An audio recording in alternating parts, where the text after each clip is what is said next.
हरे कृष्ण कृष्ण कृष्ण हरे हरे हरे राम राम राम हरे हरे। हरे कृष्ण। तो आप सभी का स्वागत है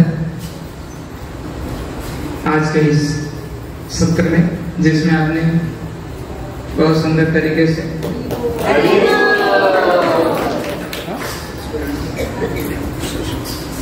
तुकाराम महाराज जी का भक्ति में जीवन देखे। तो हम चाहेंगे जैसे पिछली बार हम लोगों ने कुछ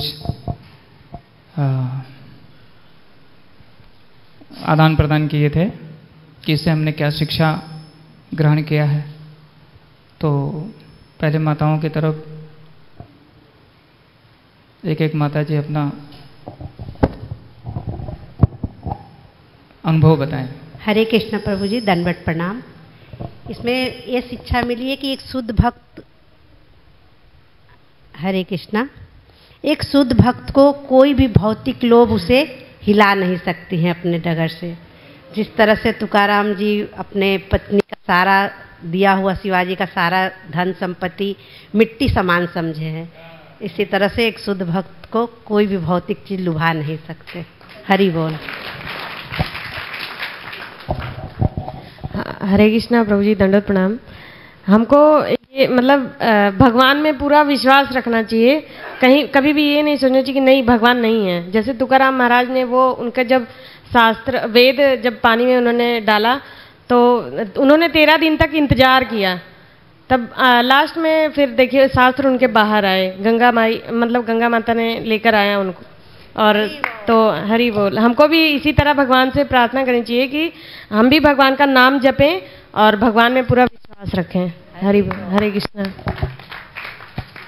तो एक और भी शिक्षा लेनी चाहिए कि हम तुरंत भक्ति कर रहे हैं तो इसका नहीं कि आज हमने माला जप किया और कल ही उसका फल आ जाए। 13 दिन तक उनको भगवान पहले दिन ला के दे देते थे, लेकिन ये हम सब लोगों के लिए शिक्षा है कि हमें तपस्या करनी चाहिए और भगवान के ऊपर विश्वास रखना चाहिए। ठीक, बहुत सुंदर। हरि बोल। आगे।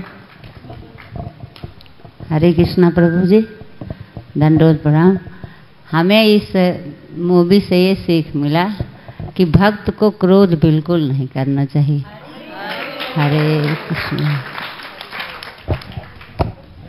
सच्चाई है, बहुत सुंदर है। प्रयास करना चाहिए। स्वभाव लेके लोग आते हैं तो सबको भगवान से प्रार्थना करनी चाहिए और धीरे धीरे उसको त्याग करने का प्रयास करें। हरे कृष्णा प्रभु जी, मुझे इसमें दिखा कि प्रार्थनाओं में बहुत शक्ति है ना, कि प्रार्थना और वो भी सच्चे हृदय से, वो भी पूर्ण विश्वास से कि भगवान सुनेंगे, क्यों नहीं सुनेंगे वो ज़रूर। और वो जैसे कि उन्होंने प्रार्थना किया कि अगर मैं ये जल में दे रहा हूँ और मैं इतनी भक्ति किया हूँ, इतना नाम जप किया हूँ, तो मुझे ये विश्वास है कि आप उसको विफल नहीं जाने देंगे। फिर उसके बाद जैसे कि अब जब वो राजा वहाँ पे आके भगवान की वहाँ पे समर्पित था, और तो भगवान से वो तुरंत प्रार्थना कर रहे हैं कि अब आपको देखना है सब कुछ, क्योंकि राजा यहाँ पे आपका भक्त आपके भक्ति में लीन है और उसकी रक्षा भी आपको करनी है, और ये कैसे करनी है आप जानिए। तो उन्होंने। हरे कृष्णा प्रभु जी, दंडवत प्रणाम। नाम जप की महिमा, इस मूवी में नाम जप की महिमा, नाम एक आधार है जिससे हम इस भौतिक जगत से मुक्ति पा सकते हैं, और प्रभु के ऊपर धैर्य पूर्वक दृढ़ विश्वास।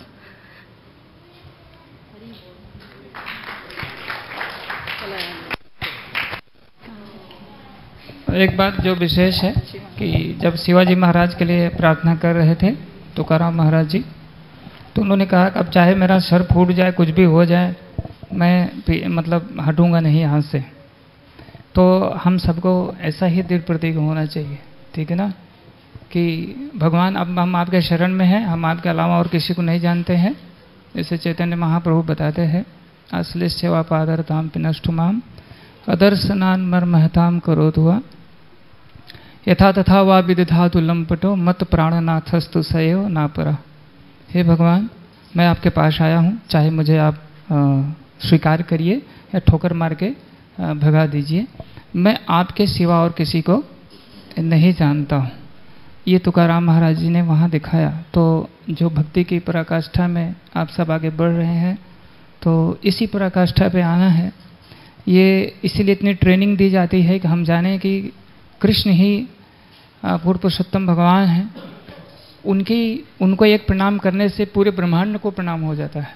ऐसा तो अलग अलग से प्रणाम करने जाएंगे तो बहुत आपको तो कर नहीं पाएंगे, थक जाएंगे।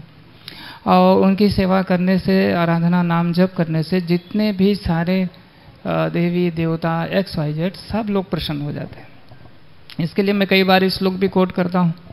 शुभ ग्रह भूत पिशाच युक्ता ब्रह्मा आदि देवगणा लक्ष्मी तिष्ठति मंदिरे च गोविंद भक्ति वहताम नारायण। जो गोविंद की भक्ति करता है उसके ऊपर ग्रह भूत पिशाच ब्रह्मा आदि देवगणा, मतलब जितने सारा देवता है सब उसके ऊपर कृपा बनाते हैं। लक्ष्मी उसका घर छोड़ के जाती।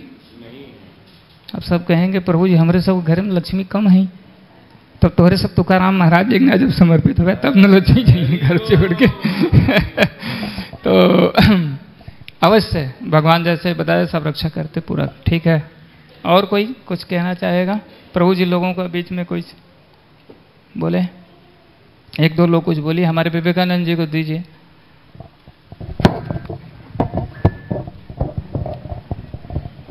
हरे कृष्ण प्रभु। तो इस जो महाराज तुकाराम महाराज का जो जीवनी थी उससे हमको एक सीख मिलती है कि कितना भी संकट आ जाए जीवन में हमें भगवान पे दृढ़ विश्वास रखना चाहिए और कैसी भी परिस्थिति आ जाए हमको नाम जप नहीं छोड़ना है। और जो हमारी भौतिक इच्छाएं हैं वो तो कभी समाप्त होंगी नहीं, इसलिए हमें इसका बहुत ज़्यादा लोभ भी नहीं करना है। जैसे तुकाराम महाराज जी ने शिवाजी का जो भी उन्होंने गिफ्ट दिया था, उनको पता है कि भगवान जो हमको दिए हैं हम उसी में सुंदर और हम उसी में अच्छे लग रहे हैं, क्योंकि बाहरी सुंदरता तो हमें दिखानी नहीं है, हमें हृदय से भगवान का ऋणी रहना है। जो कुछ भी दिए हैं उसी में हमें संतुष्ट रहना चाहिए। हरे कृष्ण। मैं वही एक चीज़ प्रभु जी ने कहा कि तुकाराम महाराज जी का जीवन चरित्र, आप लोग मूवी वगैरह बोले, ऐसा बोलना उचित नहीं है। मैं वही सोचा था कौन से शब्द का प्रयोग करूं, सोच ही रहा था, आपने बोल दिया। तो तुकाराम महाराज जी का जीवन का वो चरित्र जीवनी है उनकी। ओके, हमारे ओझा जी को पहुंचाइए माइक उनके पास।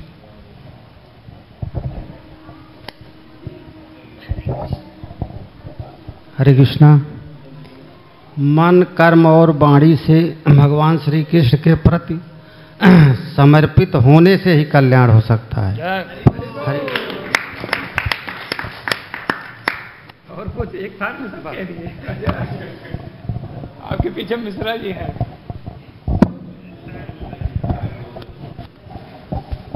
हरे कृष्णा प्रभु जी। नाम जप की महिमा इसमें बताई है हमको। नाम जप से परम कल्याण होगा। और कोई? हरे कृष्णा प्रभु जी, दंडवत प्रणाम। तुकाराम के चरित्र से एक चीज़ और पूर्णतः स्पष्ट होती है कि लोग कहते हैं कि बड़ी भक्ति करते हैं फिर भी गरीब हैं, और तुकाराम का पूरा जीवन गरीब दरिद्र मतलब भूखमरी में ही बीता है। उनके यहाँ रोटी के लाले थे। लास्ट में जब सैनिक आक्रमण करते हैं तो तुकाराम की एक पुकार पर भगवान अपने सैनिकों द्वारा उसको समाप्त कर देते हैं। तो अगर वो चाहते तो वो बहुत वैभव के साथ रह सकते थे, लेकिन उन्होंने अपने लिए, अपनी पत्नी के लिए या अपने बच्चे के लिए कोई भी कामना नहीं की और नाम जप में तल्लीन रही।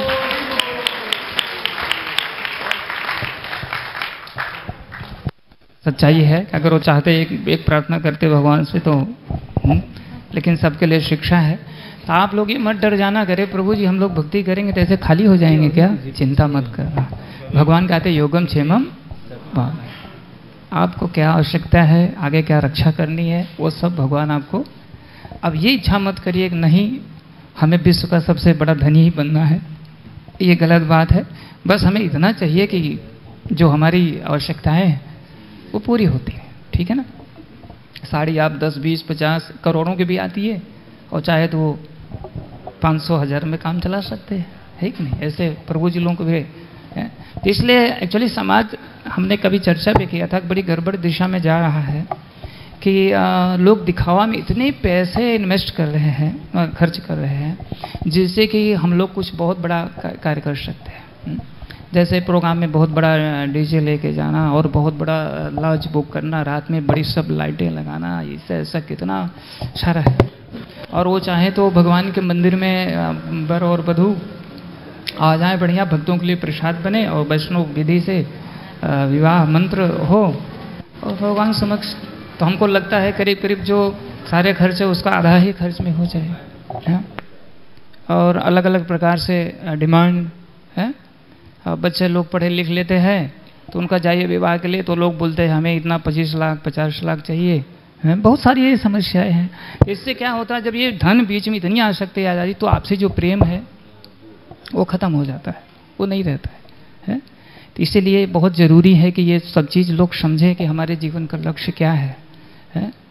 लक्ष्य बड़े बड़े, मुझे कोई बोल रहा था कि आजकल जो बच्ची लोग शादी करना चाहती तो सैलरी देखती बच्चे की, हमको कौन से इसमें माल में घुमाएगा, कौन सा होटल में ले जाएगा, 50 लाख है 75 लाख है, कितना है, करोड़ है। लेकिन उसके बाद अगला जीवन में शेयर बन जाएंगे, शेयरनी बन जाएंगे, उसका ख्याल नहीं है, घूम घूम के तो इसलिए उनका गलती नहीं है, उनको ज्ञान नहीं है। तो धन के लिए प्रयास करना बुरी बात नहीं है, लेकिन उसकी एक सीमा। और माताओं को तो मान लीजिए अब ऐसा समय चल रहा है कि भाई उनको करना है सुरक्षा के तौर पे, और नहीं तो वो घर का क्या है, लक्ष्मी है। माता जी लोगों को घर की, तो वो घर ना रहने से, एक बार महाराज जी बताए कि स्त्री और पुरुष दोनों जाएंगे नौकरी करने तो घर क्या हो जाएगा, जंगल हो जाएगा, कोई घर में रहेगा नहीं। ठीक है, तो ऐसे सब सारे हमारे हैं। लेकिन अब आप लोगों को यही करना कैसे मैनेज करना है, लेकिन भौतिक बहुत सारे इसमें उलझना नहीं है। काम करते हुए व्यवस्था, लेकिन मेन लक्ष्य की तरफ आगे बढ़ते रहना है। कम आवश्यकता लीजिए है। अब गाड़ी घोड़े तो छोटा भी ले सकते हैं और अगर उसका सीमा नहीं करोड़ों भी आ सकता है। ठीक है, बाकी पैसे को क्या करें, अगर भगवान का कर रहे हैं तो उसको प्रचार प्रसार में खर्च करें, है कि नहीं? क्या मैं गलत कह रहा हूँ? तो सब लोगों को पालन करना है। आने वाले जो भविष्य में बच्चों को, भक्तों के बच्चों का विवाह हो, कम से कम वो लोग ध्यान रखें है कि लक्ष्मी बचा करके कम से कम उसको सदुपयोग सेवा में खर्च किया जाए। ओके, मैं कुछ ज़्यादा ही बढ़ गया। और कुछ? तो बहुत बहुत धन्यवाद। मिश्रा जी कुछ बोले नहीं हो? हरे कृष्णा प्रभु जी। तुकाराम जी ने ये बताया कि हर परिस्थिति में भगवान को कभी भूलना नहीं चाहिए, और जब भक्त जो है नहीं भूलता तो भगवान भी कभी भक्त को भूलने वाले नहीं हैं।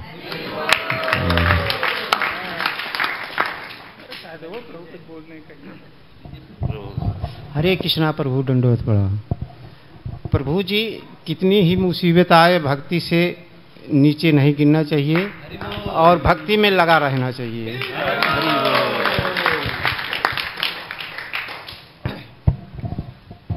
नाले पे डाला है पूरा, शंपूरानंद जी क्यों बाकी रहे? हरे कृष्ण प्रभु जी, हम तो पूरा देख नहीं पाए, थोड़ा व्यस्तता में सेवा में थे। जो भी देखे तो जो भी देखे हैं उसमें हमारा एक निवेदन है कि माताएं बुरा नहीं मानेंगी, क्योंकि माता जी को ये सीख लेनी चाहिए, माता जी लोगों को, कि जिस तरह से तुकाराम जी की पत्नी जो है हमेशा मतलब उनके विपरीत ही जाती रही, वो इस तरह से उन लोगों को थोड़ा सा ध्यान देना चाहिए कि प्रभु जी का सपोर्ट करना चाहिए। हरे कृष्ण। हरि सही कहा, वेरी गुड। तो अच्छा है, एक दोनों को बढ़िया करके पटरी पे चलना चाहिए। कहा गया है कि एक टायर चक्का गड़बड़ हो जाएगा तो गाड़ी ठीक से नहीं चलेगी। तो एक दूसरे का सपोर्ट करें। और जो मेन चीज़, ज़्यादातर झगड़ा होने का क्या कारण होता है? ज़्यादातर समस्या होती है जो भौतिक संसाधनों के इधर उधर दिखावे में, ये मेन ऐसा हो। उनका रिश्ता, उनको वो दे दिया, उसने वो दिया, मैं ऐसे कैसे, जो काम करो, जाओ लोन निकाल लाओ 50,000 रुपया दो, ये दो वो दो, तो बहुत सारी समस्या होती। अरे भाई, हमारे पास जो है, हमारा 1100 रुपया है, 500 रुपया, जो हमारे पास है जाए, हम क्यों जाएँ कर्ज लें, ये करें वो करें, सब क्या ज़रूरत है? और ये सब चीज़ों को ध्यान देना चाहिए। दूसरा ये भी ध्यान देना चाहिए कि परिवार में सामंजस्य सभी लोगों की जिम्मेदारी है, एक व्यक्ति का नहीं है, सबका जिम्मेदारी है। मैं कई बार बताया हूँ कि जैसे घर में अभी समझो कोई माता का कोई भाई का विवाह हुआ तो पत्नी छोटी आई समझो उसको, घर में उससे बड़े बड़े लोग हैं। अब इसका मतलब ये नहीं समझ लेना चाहिए कि वो सबसे छोटी है तभी हम लोगों ने क्या अभी हम लोग ऐसा करते बैठ जाते वो सबसे छोटी, सब काम उसे करना चाहिए, नहीं। मित्रवत व्यवहार होना चाहिए, सबको मिल करके सहयोग करना चाहिए। माता जी को भी ये सोचना चाहिए जो बहू आई है वो मेरी बेटी है, ऐसा उनको भी सोचना चाहिए। और जो बहू भी है वो अपनी माँ को मतलब सासू को माँ के समान सोचना चाहिए। देखिए अगर सामंजस्य बनाएंगे तो बहुत कुछ हो सकता है, और नहीं तो क्या है, झगड़े की तो कोई शांति है ही नहीं है और क्रोध आने का भी कोई सब सीमा नहीं है, ठीक है ना। तो इसलिए थोड़ा सा आलस वलस से त्याग करके, ठीक है, और बढ़िया से ये देखना है कि घर में सब भगवान का प्रसाद पाएँ। है थोड़ा कठिनता है, लेकिन ये तपस्या है, ये भी हमें साथ में ध्यान देना चाहिए। तो कठिनता जरूर है लेकिन ये तपस्या है, तो सब लोग उसमें सामंजस्य बनाएं जिससे हमारा प्रतिदिन भगवत धाम जाने की तरफ तैयारी हो, ठीक है ना। तो बहुत अच्छा है, हम सब मिल करके प्रगति कर रहे हैं। जैसे यहाँ पे इतना सब लोग हम लोग बैठे हैं, हम लोग एक दूसरे को उत्साहित करने वाले हैं, ठीक है ना। आप अकेले घर में रहें, ठीक है, 10-15 दिन 20 दिन 1 महीना, फिर देखिए, और जब आप संग में आते रहें फिर देखिए, ठीक है ना। दोनों में आपको बहुत अंतर मिलेगा। और इतना हमेशा जानिए भक्ति बहुत दुर्लभ है, वैकुंठ जाना इतना आसान काम नहीं है, इसमें बाधाएं बहुत हैं, बहुत सारी बाधाएं हैं। माया के प्रलोभन बहुत हैं, वो माया का प्रलोभन ही था छत्रपति शिवाजी महाराज लाए हैं। तो इसी प्रकार से हमारे सब सामने भी प्रलोभन आ सकते हैं, तो हम लोगों को बहुत सतर्क रहना चाहिए।